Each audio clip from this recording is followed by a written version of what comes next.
آج کا جو وظیفہ آپ کے لیے میں لے کر آیا ہوں انتہائی مجرب، زبردست اور لاجواب وظیفہ ہے۔ وظیفہ آج کل ہر فیملی میں بچے ہوتے ہیں، ہر گھر میں بچے ہوتے ہیں، اور بچے جو ہے یہ گھر کی خوبصورتی ہے، لیکن جب یہ بچے روتے ہیں تو پوری فیملی، پورا گھرانہ جو ہے وہ ڈسٹرب ہو جاتا ہے۔ کبھی کبھی ہم رات کو گھر میں سوئے ہوتے ہیں، کوئی دروازہ کھٹکھٹاتا ہے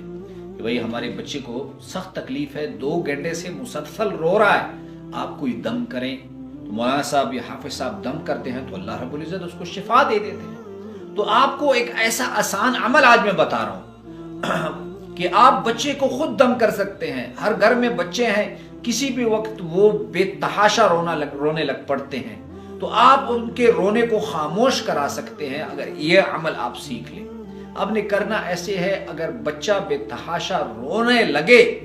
تو اس کے بعد آپ نے اس کو گود میں لے لینا ہے۔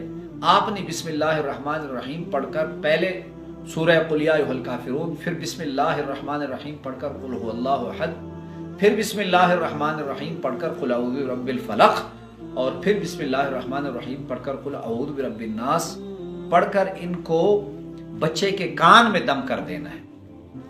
آپ اسے دم کریں، یقین مانیے کہ جب بھی میں نے یہ عمل کسی پر کیا تو اللہ رب العزت نے بچے کو فوراً جو ہے وہ شفا دی۔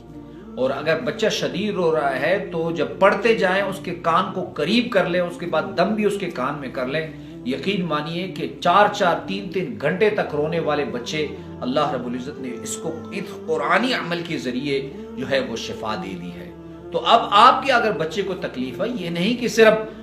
قرآن پر جو یقین کسی عالم اور کسی حافظ قرآن کا ہے، وہ آپ کا بھی ہے کہ یہ اللہ رب العزت کا کلام ہے اور محمد رسول اللہ صلی اللہ علیہ وسلم پر نازل ہوا ہے، تو آپ بھی اسے پڑھ کر اپنی بچی کی تکلیف جو ہے وہ دور کر سکتے ہیں۔ تو آپ اس عمل کو کیجئے، انشاءاللہ بڑی پریشانی جس کی وجہ سے بچہ رو رہا ہے، اللہ رب العزت اس کے رونے کے جو ہے وہ ختم فرما دیں گے۔